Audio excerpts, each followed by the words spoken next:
Di mana? Di mana? Di Sawangan. Oh, Sawangan tuh Ciputat. Kampus barunya UIN itu ya? Depok. Enggak, kalau aku yang itunya yang Sawangan. Yang ada tol itu yang ke arah sana. Oh, bukan kampus barunya. Bukan kampus barunya UIN itu bukan? Bukan kampus barunya UIN, bukan?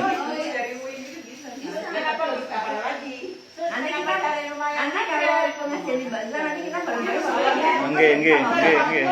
Ngikut saya. Ya. Harus nebeng saya. Iya, dari UIN bisa. Oh, bisa. Muter Ngikut. Oh. Iya, Rumah baru juga? baru. Busan, rumah baru juga Busan? Iya. Oh. Kan suami saya pensiun kan. Oh. Nanti bulan Juli awal. Oh gitu. Juni akhir nih selesai, Juli awal tanggal 2. Selamat datang di kehidupan nyata. Berpanjang sampai 62 tahun. Oh, kalau perusahaannya. Iya, mesti meluaskan Mesti melapangkan hati. Membanyak sabar. Banyak sabar. Banyak-banyak teleponin. Wah, berapa telepon? 24 jam. Gimana gitu ya? Pergi ke sini teleponin. Balik kapan? Sama ini Mas. Apa? Pada pensiun kan? Masya Allah. Pada pensiunan dan akan berada di rumah selamanya. Mau pensiun nggak pensiun ngasih rezeki sama kok Allah. Iya, asal ditanyain aja. Oke, kita mulai nggih. Iya, Pak. Assalamualaikum warahmatullahi wabarakatuh. Bismillahirrahmanirrahim. Alhamdulillahirabbil alamin. Wa bihi nasta'inu ala umurid dunya waddin.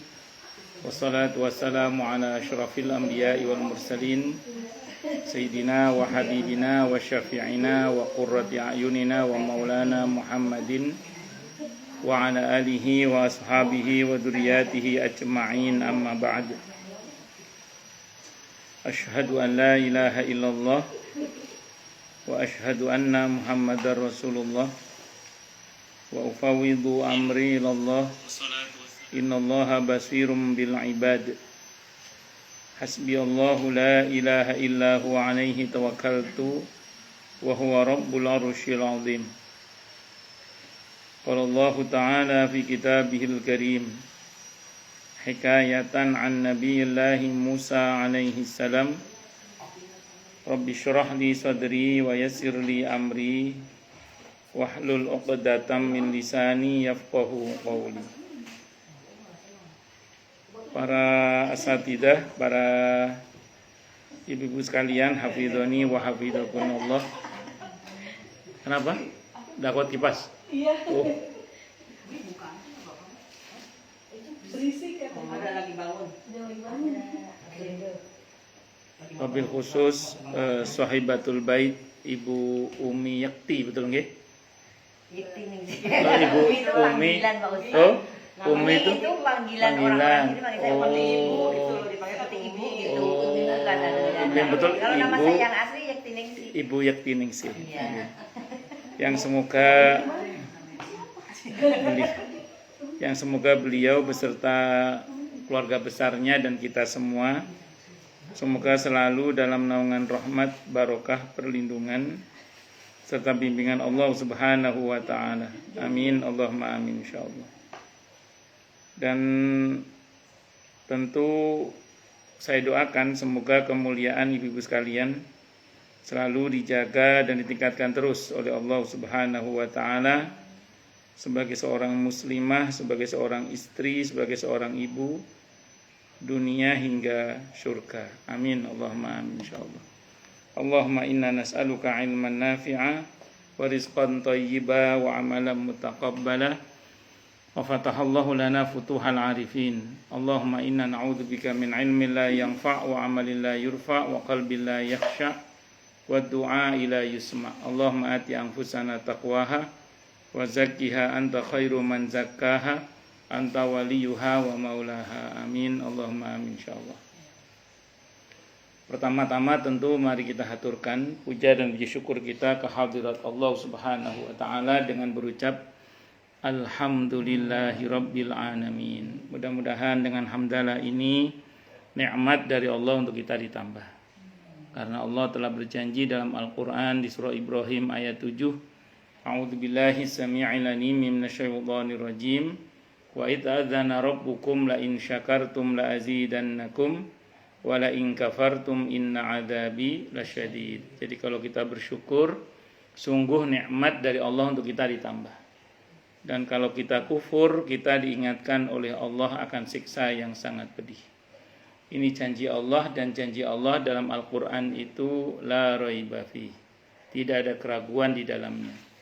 Di antara penjelasan la raiba fi adalah siapapun yang mengamalkan isi Al-Quran dengan keimanan dan keyakinan, maka Allah akan tunjukkan kebenaran Al-Quran itu kepadanya hingga tiada lagi keraguan dalam hatinya. Salawat dan salam semoga tercurah limpahkan untuk junjungan kita Nabi besar Muhammad sallallahu alaihi wasallam. Semoga kita semua diakui sebagai umat beliau. Amin, Allahumma amin insyaallah. Saya wasiatkan terutama untuk diri saya sendiri dan panjenengan semua agar kita semua terus berusaha meningkatkan ketakwaan kita kepada Allah Subhanahu wa taala. Karena dengan takwa itulah kita bisa memperoleh derajat yang sangat tinggi dengan sesungguhnya di sisi Allah Subhanahu wa taala. Hal ini didasarkan kepada firman Allah Subhanahu wa taala dalam Al-Qur'an di surah Al-Hujurat ayat 13. A'udzubillahi samii'il 'aliim minasyaitonir rajim. Ya ayyuhan nasu inna khalaqnakum min dzakarin wa untha waja'alnakum syu'uban wa qabaila lita'arafu inna akramakum 'indallahi atqakum al-ayah. Wahai manusia, sesungguhnya kami telah menciptakan kalian dari seorang laki-laki dan seorang perempuan, berkembang menjadi bersuku-suku dan berbangsa-bangsa agar kalian saling mengenal. Sesungguhnya yang paling mulia di antara kalian di sisi Allah adalah yang paling bertakwa. Allah juga berjanji akan memberikan bonus bagi siapapun yang sungguh-sungguh bertakwa kepada Allah, berupa solusi atau jalan keluar dari setiap masalah yang dia hadapi, dan Allah juga berjanji akan memberinya rizki dari arah yang dia tidak duga sebelumnya. Hal ini didasarkan kepada firman Allah Subhanahu wa taala dalam Al-Qur'an di surah At-Talaq ayat 2 dan 3. A'udzubillahi samii'il 'aliim minasyaitonir rajim. Wa may yattaqillaha yaj'al lahu makhraja wa yarzuqhu min haitsu la yahtasib. Dan barang siapa orang yang bertakwa kepada Allah, maka Allah akan berikan dia jalan keluar dan rezeki yang tak terduga. Di ayat 4-nya Allah berfirman, wa may yattaqillaha yaj'al lahu min amrihi yusra. Siapa yang bertakwa kepada Allah, maka Allah akan jadikan urusannya mudah. Semoga kita semua minal muttaqin, bahkan lil muttaqina imama. Amin, Allahumma amin insyaallah. Ibu sekalian, hafizani wa hafizakunallah. Kata berita kemarin minta dingajikan ya. Oh, ini Sampun. Pak Ustadz kan kemarin sudah saya ngajikan. Oh, nggih, Waktu alhamdulillah. sama Buddha itu saya Nggih, nggih. sudah berapa kali malah. Oh, ngoten nggih, alhamdulillah. Jadi, kayaknya sekarang enggak Cukup perlu, nggih berarti, iya, sudah cukup sudah insyaallah nggih. cukup. Nggih, Biasa aja, langsung nggih, tahu, nggih ya. pun. Tentang tasyakuran. Ya. Bagaimana rumah biar berkah. Nggih. Jadi Betah. kalau pertama kita bicara syukur dulu. Bicara syukur dalam Islam itu, syukur itu 3 cakupannya dalam Islam. Jadi kalau kita ingin benar dalam bersyukur, yang karenanya nikmat dari Allah akan ditambah, itu 3 cakupannya. Yang pertama asyukru bil lisan, syukur dengan lisan. Saya yakin Bu Yakti sudah alhamdulillah beserta suami dan keluarga. Tapi nggak cukup hanya dengan lisan, supaya orang Jawa bilang biar nggak abang-abang lambe Bu Susan, biar nggak pura-pura di bibir. Iya, abang-abang merah. Mentang-mentang naik kuliah di Malang, tahu nggak? Tidak pernah dijaga diri kan, Ustaz? Oh gitu, oh. Jadi ngerti dikit-dikit. Gitu-gitu. Abang-abang. Ya, jadi biar nggak pura-pura di bibir, ya, maka harus ada asyukru bil jinan, bersyukur dengan hati. Karena di antara makna syukur itu terasa penuh hati itu dengan nikmat dari Allah. Sehingga istilahnya lisan berucap alhamdulillah, tapi hati itu rasanya alhamdulillah rasanya itu. Lebih gitu. Jadi lisan biasa alhamdulillah. Tapi hati itu rasanya alhamdulillah. Ya karena terasa dada itu penuh dengan nikmat dari Allah ya. Jadi nggak cukup hanya dengan lisan, tapi hati pun juga harus bersyukur. Dan tidak cukup hanya dengan hati dan lisan juga, tapi ada namanya asyukru bil arkan. Bersyukur dengan bahasa tindakan. Kenapa Bu? Bu Meli?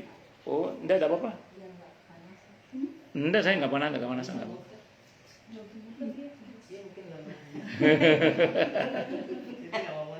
Kalau mau muter ditekan itu yang berdiri. Nah itu baru. Oh nggak bisa juga. Oh memang sudah. Sudah lelah. Sudah lelah ya Pak Ustaz. Sudah lelah, nggak diganti baru sama Nggih. ya. Setia ya. Setia. Pantes benda nggak kuat ya. Makanya dia tidak bawa baku-bakunya sih. Wes, jadi yang ketiga itu asyukru bil arkan, bersyukur dengan bahasa tindakan. Jadi dikonkretkan dalam bentuk tindakan. Ya kalau berilmu dia berbuat baik dengan ilmunya. Kalau berharta dia berbuat baik dengan hartanya. Kalau sehat ya dia berbuat baik dengan kesehatannya. Nah, termasuk kalau ada mensyukuri rumah ya berbuat baik dengan rumahnya itu. Maka pertanyaannya sekarang adalah bagaimana ini mensyukuri rumah ini ya. Wallahu a'lam bishawab. Yang pertama, jadikan rumah ini sebagai madrasah. Nah, jadi mensyukuri rumah itu pertama jadikan rumah ini sebagai madrasah. Madrasah tempat di mana ilmu Allah itu dikaji dan diamalkan. Formatnya nggak harus kayak gini. Ini kan formal banget lah. Ada guru, ada nggak harus. Formatnya itu bagaimana Bu Yekti beserta suami dan anak-anak itu menyediakan waktu. Jadi bukan menyisakan waktu. Menyediakan waktu untuk bicara agama walaupun cuma 5 menit itu istilahnya. Antar keluarga gitu ya. Iya. Jadi menyediakan waktu untuk bicara agama walaupun cuma 5 menit. Formatnya misalnya ini contoh, kapan ada waktu bersama itu duduk bersama apa sedang apa di waktu apalah masing-masing kan orang punya waktu luang yang masing-masing. Tapi harus disediakan, jangan disisakan. Bicara agama, misalnya siapa yang baca Al-Qur'annya, siapa yang baca hadisnya, siapa yang baca terjemahannya, yang berilmu terangkan. Yang berilmu bisa jadi ibu, bisa jadi suami, bisa jadi anak misalnya. Atau suami pulang dari kantor misalnya, "Mah, aku tadi dapat ilmu baru, Mah. Tadi ada ada ilmu baru." Diskusi. Nah, itu jangan dilihat 5 menitnya. Tapi itu lihat kalau itu terjadi selama 5 tahun, 10 tahun itu. Itu tanpa kita sadari frekuensi kita suami, istri, anak-anak itu kepada Allah jadi setara, jadi sama. Sebab kenapa kadang frekuensi di dalam keluarga itu terhadap Allah nggak sama frekuensinya, itu karena tidak ada penyetaraan frekuensi tadi itu. Misalnya maaf nih, suaminya rajin ngaji, istrinya nggak pernah, udah nggak nyambung. Atau dibalik, istrinya rajin ngaji, suaminya nggak pernah, udah nggak nyambung itu. Anaknya rajin taklim, orang tuanya nggak pernah taklim, nggak bisa, nggak nyambung. Atau dibalik. Jadi itu akan nyambung kalau satu sama lain itu sama-sama. Nah, untuk menyetarkan frekuensi itu diantara caranya adalah ya tadi, apa yang kita dapat dari ilmu yang kita dapat itu kita share ke keluarga. Ya sekarang alhamdulillah sudah ada kemudahan-kemudahan teknologi, tapi ngobrol langsung itu perlu. Walaupun di grup keluarga kita nge-share, tapi ngobrol langsung itu perlu. Ya, jadi formatnya saya ulang nggak harus kayak gini, tapi silakan aja atur sendiri ini apa. Ada obrolan tentang agama, walaupun cuma 5 menit. Sehingga diharapkan di keluarga itu nantinya ketika ada masalah misalnya gitu ya, itu diajak kembali pada ketentuan Allah dan Rasulnya itu mau seluruh keluarga itu. Sehingga kalau ada masalah misalnya suami ibu itu tinggal ngumpulin anak sama istri, ngomongnya nggak gini, Ini kita lagi ada masalah, saya maunya gini, nggak gitu ngomongnya. Terus nanti dari pihak anak-anak juga nggak akan ngomong kayak gitu. Saya maunya begini, enggak gitu. Tapi yang ada adalah ini kita ada masalah. Maunya Allah itu kita bagaimana? Begitu Mas. Karena udah ngaji soalnya. Maunya Rasulullah itu kita bagaimana ini? Atau paling enggak mentok-mentok nasihat para ulama tentang masalah kita ini apa kira-kira? Nah, kira-kira gitu.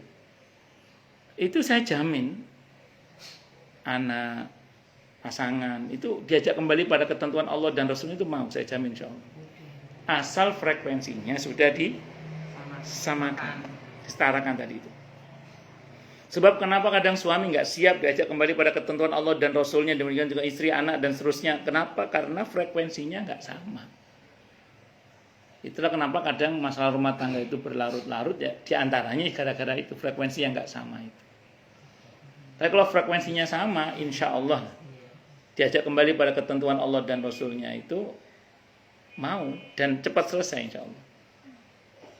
Nah itu contoh saja. Sehingga kalau bahasa sederhananya hakimnya Allah, hakimnya Rasulullah Muhammad sallallahu alaihi wasallam.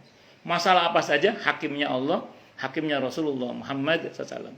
Tentu sesuai dengan pemahaman para ulama yang benar dalam masalah ini. Itu seperti itu. Nah, orang itu kalau rujukannya jelas dalam berumah tangga, dalam menyelesaikan masalah, kalau rujukannya jelas, itu apa-apa ya jelas penyelesaiannya. Ya nyatanya ini ada masalah. Sekarang bagaimana ini? Kalau Allah maunya bagaimana kepada kita? Rasulullah maunya bagaimana tentang kita ini? Anak-anak juga gitu. Nah, kalau udah jelas rujukannya, frekuensinya sama, mau, dia cepat selesai masalah itu. Itulah kiranya kenapa dalam satu riwayat, walaupun ada yang mentaifkan riwayat ini, Nabi menyabdakan baiti jannati. Tapi ini masyhur ya riwayat ini, sehingga kemungkinan yang maknanya sahih. Baiti jannati, rumahku laksana surga bagiku. Apakah di rumah tangga Nabi nggak ada masalah? Ada. Oh, jangan salah. Di rumah tangga Nabi ada masalah. Iya, jadi yang lempar-lemparan kue, lempar-lemparan tepung itu terjadi pada antara Siti Saudah radhiyallahu anha dan Siti Aisyah radhiyallahu anha kan. Bagaimana kemudian Siti Aisyah menceritakan kalau aku cemburu, andaikan diletakkan telur di dadaku langsung matang gitu. Saking panasnya. Itu Siti Aisyah, kalau di ibu-ibu gosong kali telurnya. Allahu Akbar. Bagaimana di antara ya begitulah pokoknya. Ada bukan tidak ada. Sampai Siti Aisyah pernah bertanya kepada Nabi kita Muhammad SAW, ya Rasulullah, bagaimana Anda mengetahui kalau saya lagi marah sama Anda? Kata Nabi, kamakal, kamu menghindari namaku, kamu menghindari menyebut namaku. Siti Aisyah itu kalau lagi kesel sama Nabi itu nggak mau nyebut nama suaminya. Demi Tuhannya Ibrahim, gitu. Nggak mau nyebut Nabi demi Tuhannya Muhammad, enggak. Demi Tuhannya Ibrahim, gitu. Nggak mau nyebut nama suaminya. Jadi ya ada. Itu makanya kalau Siti Aisyah udah ngomong demi Tuhannya Ibrahim berarti Lagi marah. iya lagi marah. Itu seperti itu. Nah, itulah ya. Jadi tapi semua masalah rumah tangga Nabi itu nggak ada yang berlarut-larut. Semuanya cepat selesai. Kenapa? Karena hakimnya Allah, hakimnya Rasulullah Muhammad SAW. Bahkan ketika Nabi menceraikan Hafsah, Siti Hafsah radhiyallahu anha, Nabi pernah menceraikan beliau karena ada satu kasus yang cukup bikin heboh di tanah keluarga Nabi, itu gara-gara Siti Hafsah radhiyallahu anha membocorkan apa yang harusnya tidak dibocorkan. Maka kemudian okamakal Nabi secara baik-baik menceraikan Siti Hafsah radhiyallahu anha. Maka Nabi antar istrinya pulang, okamakal dalam sirah dia dipulangkan ke orang tuanya secara baik-baik, karena dalam Islam kan pernikahan itu dipertahankan dengan cara yang baik atau dipisah dengan cara yang baik. Menariknya Siti Hafsah radhiyallahu anha ketika Nabi mengambil putusan dicerai, Siti Hafsah mengambil putusan untuk diam dan tidak angkat bicara. Diam, tapi diamnya orang yang sabar. Diamnya orang yang sabar. Sampai di rumah ayahnya, Sayyidina Umar begitu tahu putrinya dikembalikan untuk diceraikan tuh marah beliau. marah kepada putrinya karena nggak mungkin Rasulullah yang salah kan. Iya. Marah kepada putrinya. Kalau bahasa kita, apa yang kamu lakukan kalau sampai Rasulullah menceraikan kamu itu? Mau dipukul oleh Sayyidina Umar itu, putrinya diem aja pokoknya. Gak ngomong, pokoknya diem aja. Begitu mau dipukul sama Nabi kan dibela. Ditangkap, dibela lah istrinya. Sik, kalau bahasa kita. Di hatinya nggak sik. Hatinya nggak ada sik-siknya itu. Itu modifikasi. Sik, entar kalau bahasa kita ya. Anakmu ini, istriku ini, aku pulangkan ke orang tuanya untuk dapat perlindungan. Kok malah dipukul? Udah kita nggak jadi cerai, kita pulang aja nggak jadi cerai. Akhirnya pulang nggak jadi cerai. Akhirnya Siti Hafsah nggak jadi cerai, rujuk akhirnya. Iya, nggak jadi cerai akhirnya. Jadi, ya kan dicerai kan? Dicerai.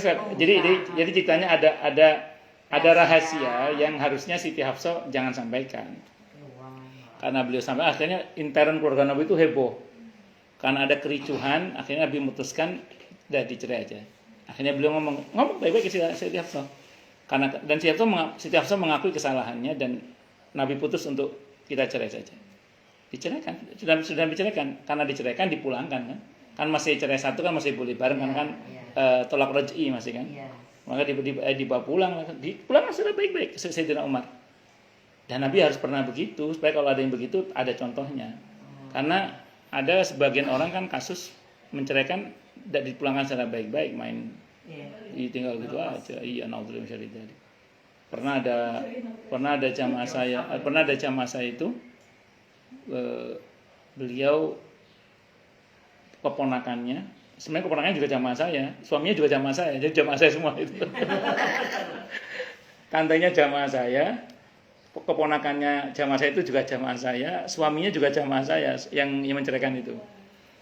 Makanya saya yang dipanggil saya, karena kan semuanya jamaah saya suruh menengahi. Jadi main ceraiin gitu aja nggak dipulangin ke orang tua, suruh pulang sendiri. Kan tantunya marah, karena kan dia yatim kan, bapaknya udah meninggal, sudah diasuh oleh tantunya, marah tantunya. Gimana itu Ustaz? Katanya. Masa keponakan saya main cerai gitu aja ditinggal nggak dikembalikan secara baik-baik. Saya tegur katanya, dulu sahabat Nabi pernah menceraikan istrinya di pasar gitu aja katanya. Oh, saya bilang, ya sahabat juga bisa salah kan, apalagi kalau tidak cocok dengan apa yang Nabi lakukan. Sahabat walaupun rujukan utama dalam beragama, tapi sahabat tidak maksum sebagaimana Nabi kan. Acuan kita Nabi. Kalau Nabi nggak begitu cara menceraikannya. Nah, kan perintah Quran dipertahankan dengan cara yang baik atau dicerai dengan cara yang baik. Dan Nabi memulangkan secara baik-baik istrinya itu. Ya gitu tadi, dipulangin kan tujuannya supaya dilindungi sama bapaknya. Kok malah mau dipukul? Nabi nggak terima istrinya mau dipukul. Akhirnya udah kita pulang aja nggak jadi. Akhirnya dibawa pulang sama Nabi nggak jadi cerai akhirnya. Jadi itu juga secara hikmah kejadian itu akhirnya ada istilah orang kalau masih tolak raj'i berdua masih boleh, masih bisa rujuk tanpa akad nikah lagi. Itu bahkan kalau dalam mazhab Hanafi, kalau dia menyatakan talak terus dalam masa satu suci rujuk dan senggama itu talaknya batal. Kalau dalam mazhab Hanafi itu namanya tolak bid'i. Kalau dalam mazhab Syafi'i tetap sudah punya satu tabungan talak.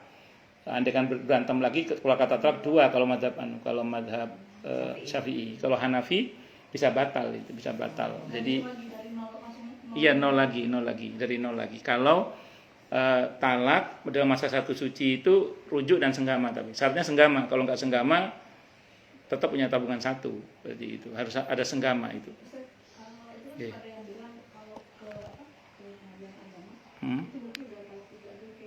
Kok enggak? Ke pengadilan agama itu baru talak satu biasanya. Ya kan harus tertib kalau di pengadilan agama. Walaupun udah talak dua dihitung satu oleh pengadilan itu biasanya. Makanya putusan pengadilan itu hanya talak pertama ya? Enggak, di kompilasi hukum Islam kan ya kan usaha hukum toh? Iya, enggak. Oh, betul belajar. Ya, kalau di pengadilan agama itu misalnya di luar pernikahan, di luar pengadilan dia sudah mengucap talak dua misalnya gitu ya. Sementara ke pengadilan ngurusnya baru sekali, tetap dihitung satu oleh pengadilan. Tapi oleh cara hukum agama tetap dua. Sama orang dong ya? Apa itu yang ketiga? Nah, yang jamaah saya tadi itu rupanya akhirnya mereka rujuk ya, sampai yang kesekian kalinya itu rupanya cerai berkali-kali itu. Sampai akhirnya ini menarik. Ini pentingnya seorang wanita memperhatikan ucapan suami yang mengandung kata talak. Suatu saat si wanita ini mau dirujuk oleh suaminya, tidak mau. Kata istrinya, saya sudah ditalak 3 kali. Kata suaminya, kapan? Oh. Itu akhirnya lagi-lagi saya dipanggil, saya dipanggil lagi-lagi itu. Akhirnya saya bilang gini, Mas, sekarang saya mas ke suaminya, sampean merasa sudah mentalak istri 3 kali enggak? Kapan Ustaz? Saya enggak merasa 3 kali, kata dia. Kata istrinya, sudah 3 kali Ustaz. Ini buktinya. Ya Allah, wanita itu ya catatannya lengkap. Di video kan? Iya, itu untungnya nggak di video, itu catatan lengkap. Tanggal sekian, hari apa, jam berapa, ucapannya begini Ustaz ke saya. Tanggal sekian, bulan sekian, jam sekian, ucapannya begini ke saya Ustaz. Gini, lengkap. Saya gini.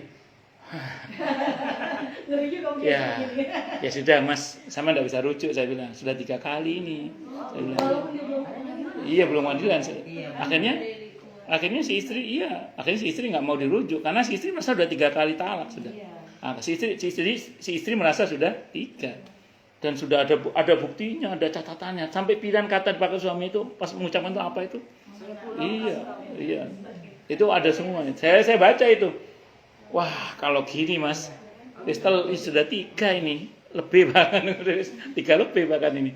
Artinya nggak bisa rujuk kecuali si istri setelah habis masa iddahnya nikah dulu sama laki-laki lain, dicerai oleh suami yang kedua, terus kemudian kembali ke suami yang pertama. Setelah habis masa iddahnya kembali ke suami yang pertama. Ya, itu caranya gitu.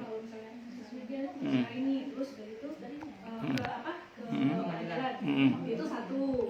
Terus kan rujuk, nikah lagi, ternyata cewek lagi harus ke pengadilan lagi, baru 2 enggak gitu. Yang berlaku hukum agamanya. Kalau pengadilan itu kan tertib administrasi aja. Jadi kalau di pengadilan itu tertib administrasi aja. Supaya nanti kalau dia mau nikah lagi bisa diurus melalui negara juga setelah keluar surat cerainya itu. Tapi keputusan negara tetap talak 1, bukan talak 3. Enggak, istrinya aja. Suami enggak harus. Yang nikah lagi itu istri aja. Kalau suami enggak harus. Dan harus berhubungan. Pernah di masa Nabi itu ada seorang wanita. Ya. Pernah. Ya, tapi ini kejadian di masa Nabi. Pernah di masa Nabi itu kejadian seorang wanita ditalak 3 oleh suaminya. Setelah habis masa iddahnya dia nikah sama laki-laki lain terus diceraikan. Terus mau balik ke suami yang pertama, kan kata Nabi tidak boleh sampai kamu merasakan madunya, katanya.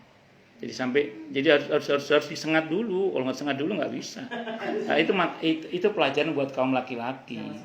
Jangan sembarangan mengucapkan. Makanya saya kalau pembekalan pernikahan itu saya sering bilang hati-hati dengan ucapan kata talak terutama bagi laki-laki itu. Itu seperti itu. Apalagi dalam mazhab Syafi'i kan begitu ngomong talak 3 langsung 3 ya. Iya kalau mazhab Syafi'i. Tapi pengadilan agama kita nggak pakai mazhab Syafi'i. Pengadilan agama kita pakai mazhab Hanafi. Kalau mazhab Hanafi, saya lebih condong ke mazhab Hanafi ya. Kalau ngomong laki-laki suami ngomong kayak sini talak itu kan nggak harus talak, kamu tak talak 1, nanti talak 2, talak enggak kan? Jadi gini. Tar dulu.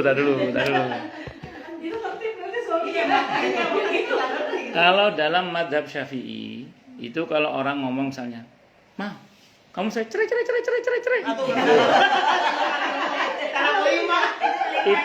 Itu bisa langsung talak 3, bisa juga talak 1 kalau mazhab Syafi'i. Kenapa? Karena pengulangan kata cerai itu bisa berarti taukid, pengokohan saja. Ya, kenapa sih? Iya. Misalnya. Ya, tapi bisa juga diartikan talak 3, tergantung penafsiran istrinya. Kalau istrinya enggak, aku merasa udah talak 3 enggak berani rujuk aku. Kalau istrinya kekeh dengan mazhab Syafi'inya ya udah jadi. Iya. Oke, satu dulu. Tapi kalau begini udah talak 3 langsung itu. Suami, "Ma, aku talak 3 kamu." Itu 3 itu langsung 3 itu. Kalau dalam mazhab Syafi'i ya. Kalau mazhab Syafi'i. Kalau mazhab Hanafi enggak. Nah, pengadilan agama kita pakai mazhab Hanafi. Gini, dalam mazhab Hanafi itu walaupun suami mengatakan talak berkali-kali dalam masa 1 suci tetap jatuh 1 talaknya. Misalnya suami ngomong ke istri, "Ma, kamu cerai." Udah sampai 1000 kali lah ngomong gitu.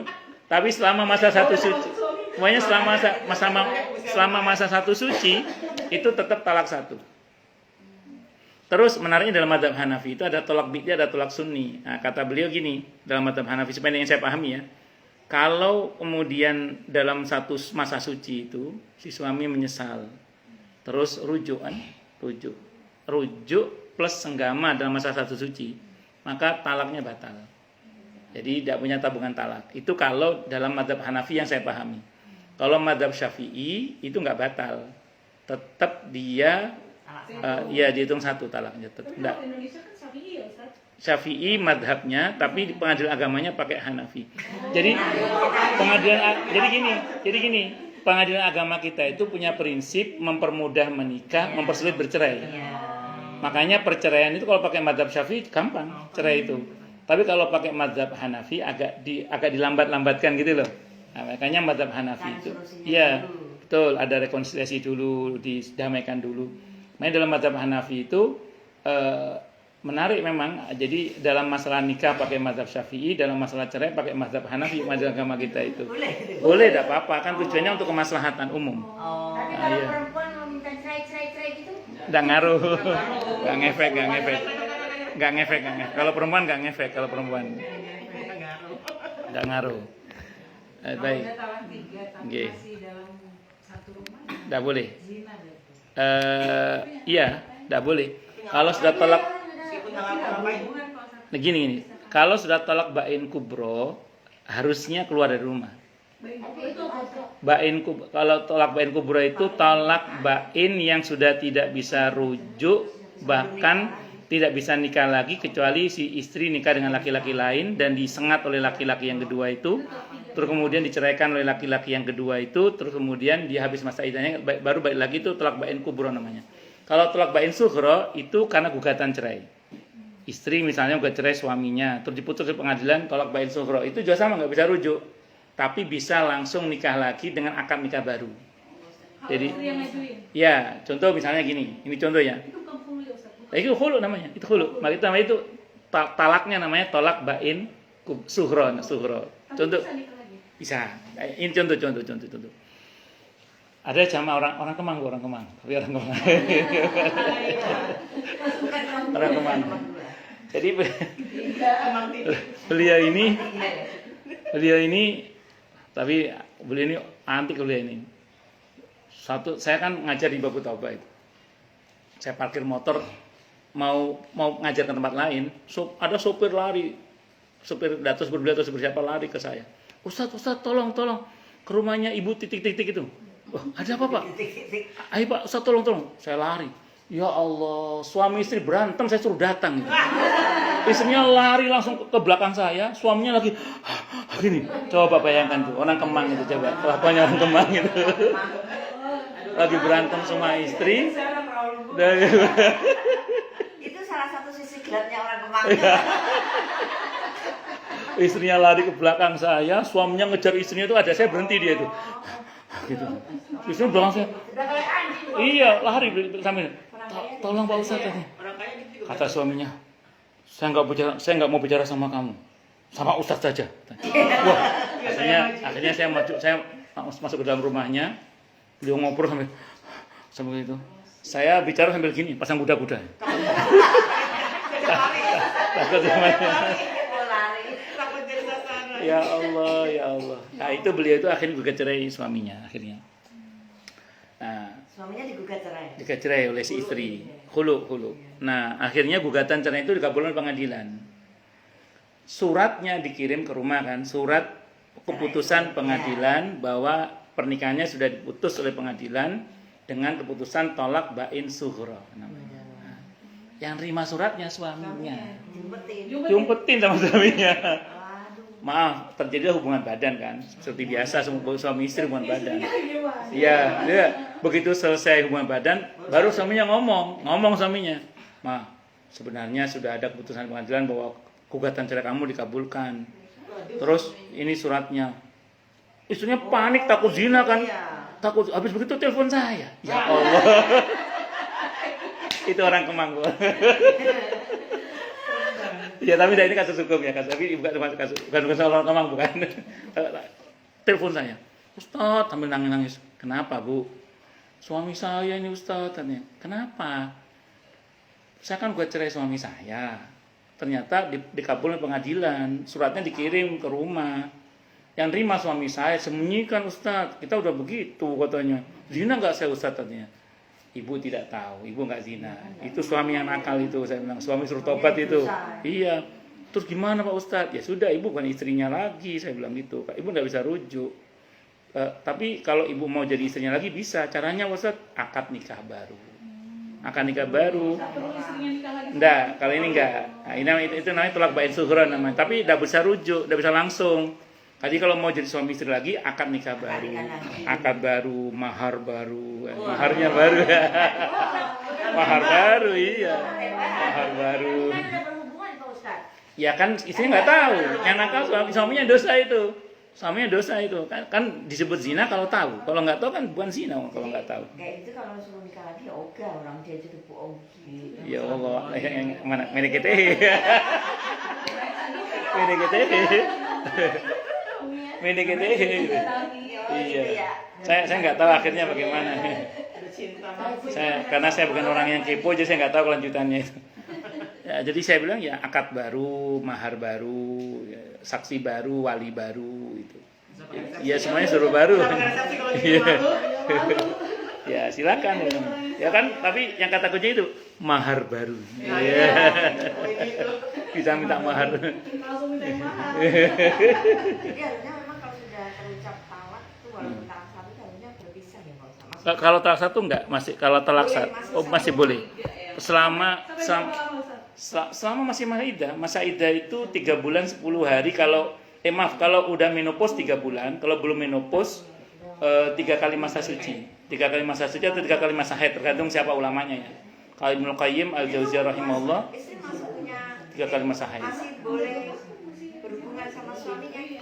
Kalau berhubungan berarti rujuk, berarti kalau berhubungan kalau masih talak satu, kalau berhubungan berarti rujuk, berarti kalau dalam masa satu suci, rujuk dan senggama kalau dalam madzhab Hanafi yang saya pahami ya batal.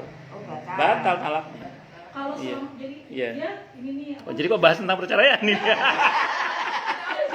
baru ngomong kenapa jadi rumah yang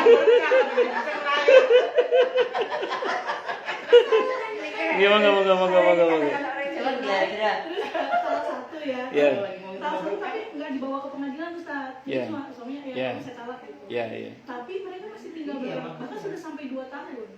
Lebih dari masa indah kan berarti ya. Iya, Tapi sudah. suami jadi gini, bertanya kenapa masih satu rumah, mana boleh aku bilang. Iya. Kan nggak berhubungan ya tetap aja. aku Iya, bilang gitu. betul. Terus kata dia, aku di kamar atas, istriku di Parah bawah gitu kan.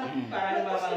kenapa? Ya udah kalau gitu bareng lagi aja. Enggak, soalnya takut anak-anak kecewa gitu. Jadi emang sengaja ditutup, nggak ke pengadilan karena takut anak-anak kecewa gitu. Itu boleh nggak usah. Secara hukum nggak benar secara hukum. Tahun satu kan nggak apa-apa. Enggak kan udah 2 tahun Bu. Udah 2 tahun.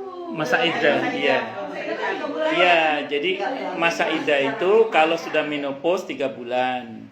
Itu ada diatur surah at-thalaq itu. Tapi kalau belum menopause 3 kali masa suci dalam mazhab Syafi'i atau 3 kali masa haid kalau mazhab Hambali atau Ibnu Qayyim Al-Jauziyah rahimahullah. Tidak ada yang memaknai 3 kali masa suci, ada 3 kali masa haid. Jumlah rata-rata sih 3 bulan 10 hari. Kalau udah lewat itu berarti sudah habis masa iddahnya, berarti sudah bukan lagi suami istri. Kalau menurut hukum tidak boleh serumah. Harus salah satu keluar. Idealnya begitu, idealnya. Tapi kalau misalnya masih serumah atas bawah, asal tidak khalwat, ya mudah-mudahan itu diampuni oleh Allah sih. Iya, iya. Setan ya. Ya makanya idealnya bisa. Yang lain itu. Eh, Terus bilang bukan apa masih itu enggak, kita udah cerai sebenarnya. Tapi satu rumah karena Tapi satu punya rumah anak-anak. karena nggak diurus. Pak Ustadz tadi kan Iya. kan katanya kalau bercerai itu kan harus dikembalikan ke orang tuanya dengan baik-baik. Nah, Baik-baik, iya. apakah setiap perceraian itu wanitanya artinya harus dikembalikan ke orang tuanya? Kalau mau, Atau bagaimana? kalau nggak mau ya. Kebanyakan kalau saya lihat zaman sekarang ya lakinya yang keluar gitu. Maksudnya Ya enggak itu enggak itu secara etika, secara etika. Ya kalau misalnya itu rumah istrinya, yang harus keluar ya suaminya memang. Tapi kan tidak semua suami tahu diri kan.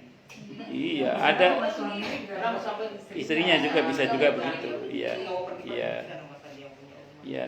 Ya banyak kasus sih macam-macam. Wis, singkat kata singkat cerita, kok tadi percaya gimana ceritanya? Soalnya menarik. Sampai mana ya tadi lupa deh. Iya. Ada 3. Oh iya iya iya. Bersyukur. Ya tadi tadi percayaan Rasulullah tadi ya.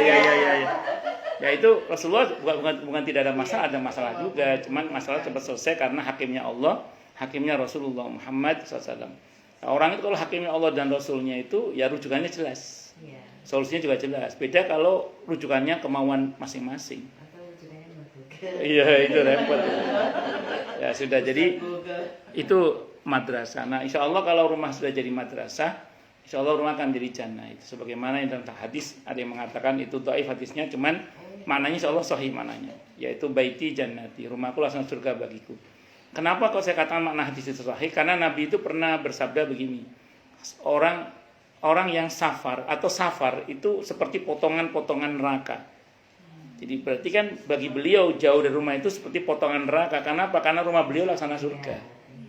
Nah, jadi rumah beliau laksana surga, makanya perjalanan jauh itu laksana potongan-potongan neraka. Karena bagi beliau rumah itu adalah surga.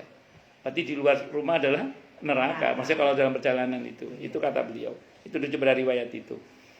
Nah, kalau maknanya rumahku surgaku itu bukan rumah nggak ada masalah, saya ulang, karena rumah tangga Nabi juga ada masalah, tapi cepat selesai.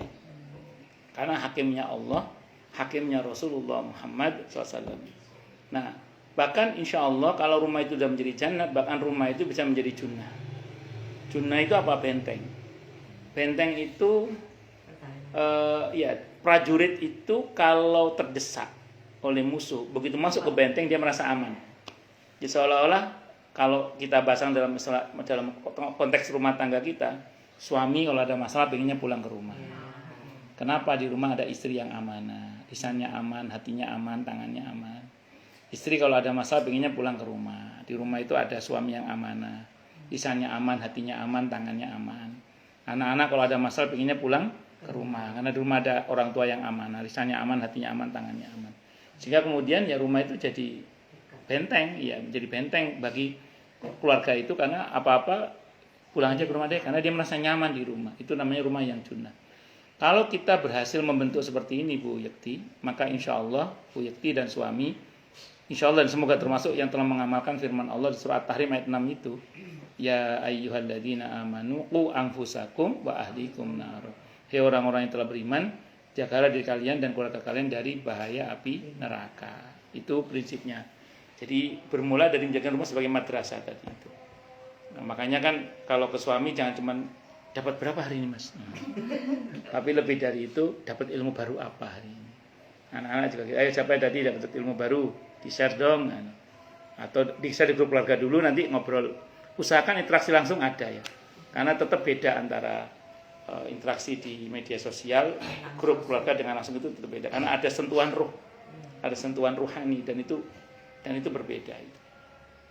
Nah itu bukti dengan cara mensyukuri rumah, di samping yang lain-lain seperti menghormat tamu, itu bagian dari untuk mengisi keberkahan rumah, termasuk menghiasinya dengan sholat, tilawah Al-Quran.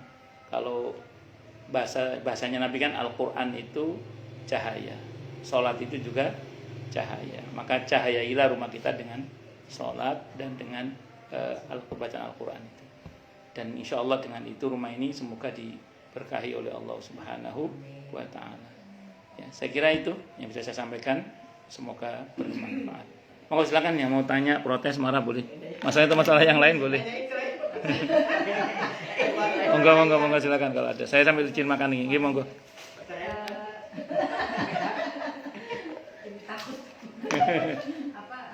Sambil saya makan ini, nggih. Kalau rumah itu kan, kalau rumah terutama rumah baru gitu kan, Nggih. kan sebaiknya memang dibacakan ayat-ayat, Heeh. terutama Heeh. Al-Quran. Itu membacakannya itu di suatu tempat, misalnya di ruangan hanya satu ruangan atau keseluruhan. Beberapa, ya. Misalnya hari ini di ruang tamu, besok di sini, besok di kamar, apa harus begitu? Apa cukup satu ruangan saya sudah mewakili semua rumah, satu rumah. Terus yang kedua, Gak apa-apa terus. Terus. Dan juga untuk ruangan-ruangan di rumah kan kadang-kadang kan ada yang kosong gitu kan. Nah itu apa tetap harus dibacakan ayat Al-Quran terus dengan bacaan Al-Quran terus dihidupin lampunya atau bagaimana? Menyiasati ruangan-ruangan rumah yang kosong. Yang pertama, prinsipnya kalau di hadis ya di rumah itu, entah di bagian mananya, yang penting di rumah itu dibacakan, sama aja. Tapi kalau mau lebih utama, setiap kamar, setiap ruangan, setiap kamar Ganti-ganti gitu ya? ganti-ganti. Kalau saya sholat itu karena saya juga ganti-ganti. Bagus. Sholat, karena ini kamar Bagus, saya, bagus, kamar bagus, anak ngaji juga bagus, gitu, saya ganti-ganti aja. bagus. Makanya yang tadi Biar saya ada bilang, ya. kok musolanya nggak buat sholat deh, nggak tahu. Saya kan muter-muter saya gitu. Ya. Saya di rumah. Ya, jadi itu malah bagus. Jadi sehingga semua semua tercahayai semuanya. Itu yang pertama. Kemudian yang kedua, berkenaan dengan ruang kosong. Kalau ruang kosong itu menurut para ulama sependek yang saya pahami ya, di antara tempat yang disenangi oleh bangsa jin itu kan ruang yang kosong atau rumah yang kosong. Ibu lihat deh, rumah baru sekalipun kalau nggak ditempati cepat rusak. Iya memang. Ya, saya ada tetangga sebelah rumah itu agak beberapa rumah sih. Tadinya kan dihuni, ada penghuninya. Walaupun tanpa reot, tapi masih bertahan dan bagus lah. Begitu penghuninya pergi dan tidak dikontrakkan lagi, kosong, kayak cepet aja. Dan pernah ngerasain nggak masuk ke ruangan yang pernah ada manusianya dan tidak pernah ada manusianya, itu aromanya beda. Iya. Ya. Nah, jadi kalau bisa ruangan-ruangan yang seperti itu tetap dinyalakan lampunya di waktu-waktunya memang lampu nyala ya. Terus kemudian murotal Al-Quran atau ibu sendiri yang baca Al-Quran itu suaranya sekiranya sampai ke ruangan itu. Ya syukur-syukur sekali waktu ruangan itu dipakai untuk sholat sesekali waktu ya. Atau kita masuk ke situ sekedar mengucapkan salam misalnya. Karena kenapa? Kalau gudang ya paling nggak diagendakan apa sehari atau seminggu, sepekan atau berapa itu kita sudah masuk untuk Assalamualaikum ayuhan nabi wa rahmatullahi wabarakatuh. Jadi saya kira itu. Allah a'lam bishawab. Ini yang lagi online ini, itu rumah lantai 2-nya itu dulu katanya banyak penghuninya, nggak tahu sekarang kayaknya sudah nggak ada. Yang lagi online aja ini. Jadi alhamdulillah ada rumah di lantai 2 itu kosong. Itu dulu katanya, nggak tahu sekarang banyak penghuninya katanya dulu. Jadi sering kalau beliau lagi lihat ke atas itu kayak ada yang gitu. Jadi kan kayak rumah mama gitu. Iya. Itu kan di atas itu ada 5 kamar apa 6 kamar saya lupa. Karena dulu mama itu yang menampung keluarganya dari Padang. Jadi kalau mau cari kerjaan tuh pasti tamat SMA, tamat kuliah tuh pasti transitnya di rumah mama gitu. Nah itu memang apalagi di atas itu banyak barang-barang kan. Jadi kita udah biasa kalau jadi kan di atas itu lantainya itu kan kayu. Jadi seperti ada yang jalan, itu udah biasa kita dengar. Dan semua sampai anak-anak juga mendengar. Gitu namanya. Kosong terus Jadi untuk Kalau- meminimalkan ruangan kosong atau rumah kosong itu ya ngajiin, Sholatin betul. Yang paling efektif adalah pengajian. Kayak gini. Atau tadi intern keluarga bicara ilmu agama itu setan paling takut. Hal yang paling berat bagi setan itu adalah orang yang berilmu dibandingkan dengan orang yang ahli ibadah atau bodoh. Itu hal yang paling berat bagi setan itu. Terus yang paling efektif lagi diantaranya sujud tilawah. Jadi kalau kita sholat atau di luar sholat baca ayat sejudah itu sujud itu kalau dalam hadis setan itu kan lari sambil nangis. Setan itu lari sambil nangis. Itu efektif insya Allah. Oke. Saya pernah dengar jadi dulu itu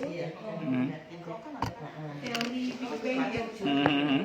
Jadi sebelum Nabi Adam itu diciptakan, itu sebenarnya Allah sudah menciptakan bumi ini, sudah disiapkan sebagai tempat buat Nabi Adam. Jadi kalau dari Ustaz itu share, dia bilang jangan salahin Nabi Adam kalau akhirnya kita di bumi karena memang sudah pada Allah. Iya. Betul. Nah sebelum Nabi Adam itu diciptakan, itu katanya bumi ini sebenarnya ditempati oleh bangsa jin. Banul Jan, ya. Itu kata Ibnu Katsir itu betul. Tidak salah. Ada dalam kitab Tafsirul Anbiya dan Ibnu Katsir itu ada. Oleh bangsa jin. Tapi karena mereka itu mereka tuh kayak manusia berteknologi tinggi gitu loh.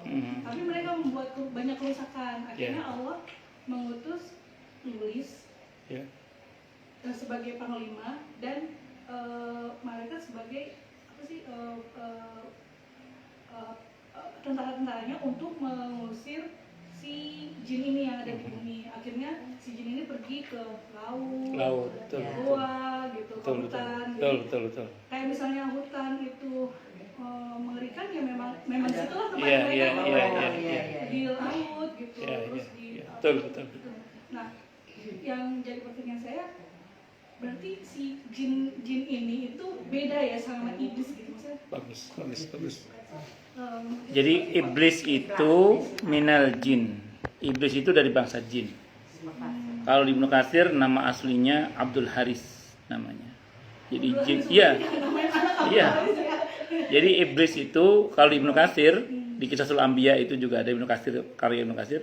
Nama aslinya iblis itu Abdul Haris. Iya, ya kan dia dulu hamba Allah, memang ahli ibadah dia. Namanya Abdul Haris dia itu. Ada yang mengatakan namanya Azazil. Ada yang mengatakan namanya Azazil. Begitu durhaka baru namanya iblis dia. Dia minal jin. Karena ketaatannya yang luar biasa kepada Allah sampai levelnya itu menyamai para malaikat, bahkan menjadi gurunya para malaikat. Itu iblis. Nama aslinya Abdul Haris atau Azazil. Itu dalam Azazil atau kalau di Ibnu Katsir namanya Abdul Haris. Ada ulama lain yang menyebutkan namanya Azazil. Wallahu a'lam bishawab. Baru kemudian dia durhaka dari iblis. Iblis kata ablas, iblis. Ablas itu keblasuk. Kepleset. Dia terjungkal itu ablas, kebablas. Begitu dia durhaka baru namanya iblis itu. Nah, jadi iblis ini aslinya dari bangsa jin, tapi dia taat tadinya. Terus jin juga dia, iya, cuman levelnya sampai menyamai para malaikat. Karena kepintarannya. Nah, dia inilah bangsa di jin, iblis ini rajanya para setan. Dia tunggal. Satu. Iblis itu satu makhluk, iya, satu makhluk. Kalau jin kan dia banyak kayak manusia. Ya, betul. Itu satu makhluk namanya. Tidak mau menyembah Nabi Adam itu si iblis satu itu, iya betul. Makanya kalau jin ada yang beriman. Maka kalau ibu baca hadis Sahih Muslim, ketika Siti Aisyah radhiyallahu anha mengikuti Nabi pas pada malam nisfu Sya'ban ziarah di kubur itu. Terus begitu pulang dari ziarah kubur malam nisfu Sya'ban itu Nabi kan nanya ke Siti Aisyah, "Dari mana kamu tadi?" Dikira Nabi tidak tahu karena Nabi di antara mukjizat Nabi kan bisa melihat ke belakang tanpa menoleh kan. Udah tahu diikuti istrinya. Kata Siti Aisyah, "Saya khawatir Anda ke istri yang lain ya Rasulullah." Padahal Nabi nggak mungkin khianat kan. Nabi nggak mungkin khianat. Terus kata Nabi, "Kamu telah tergoda oleh setan kamu," kata Nabi. Kata Siti Aisyah, "Saya ada setannya ya Rasulullah." Semua orang ada setan. Ini maksudnya setan dari bangsa jin ya. Semua orang. Termasuk engkau ya Rasulullah, termasuk saya kata Nabi. Saya juga ada setannya kata Nabi. Hanya saja Allah merahmatiku sehingga semua setan yang menggodaku masuk Islam. Jadi istilah setan masuk Islam itu hadisnya Sahih Muslim. Nah, jadi setan yang ditugasi menggoda Nabi itu semuanya masuk Islam. Kata Nabi, hanya saja Allah merahmatiku sehingga semua setan yang menggoda aku itu semuanya masuk Islam. Betul. Ya, setan dari bangsa jin. Setan itu lebih ke sifat sekali. Betul. Jadi manusia yang punya sifat setan gitu ya. Iya bisa, makanya kan setan itu minal jinnati wan nas. Ya, saya tinam jiwa jin. Setan dari bangsa manusia dan dari bangsa jin. Itu tidak salah itu. Gitu. Nah, yang saya tahu akhirnya jin itu diusir ke lintas dimensi sebenarnya. Cuman kalau bahasa Ibnu Katsir dia diusir ke laut, ke hutan ke belantara. Tapi lebih tepatnya sebenarnya kalau bahasa orang sekarang itu diusir ke lintas dimensi sebenarnya. Lintas dimensi. Kalau di laut ada benarnya juga karena memang kerajaan iblis kan di tengah laut. Kerajaan iblis itu yang dia panggil setan-setan dari bangsa jin. Itu enggak tahu apakah kalau hutannya dibabat berarti si jinnya kabur juga. Nah, menarik. Sebenarnya kan lebih tepatnya mereka kan di dimensi yang lain ya, lebih tepatnya. Makanya gini, kalau misalnya ya Bu Yekti lagi sholat atau kayak ada yang bermakmum gitu ya. Atau Bu Yekti tengah-tengah wudu ada yang ngikutin wudu juga di sampingnya misalnya gitu. Atau tiba-tiba ada yang lewatin pocong misalnya.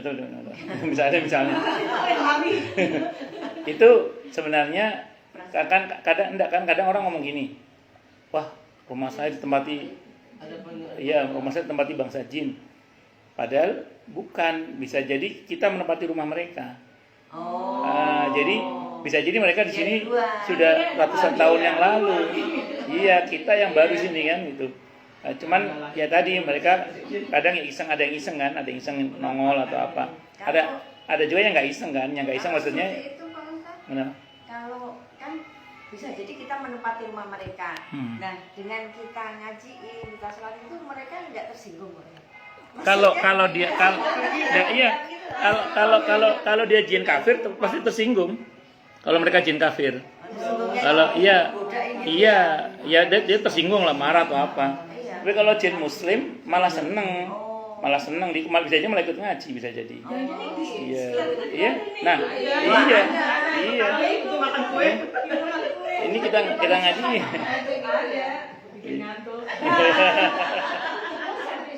Kenapa Banti? Jadi sama-sama kita gitu. Iya.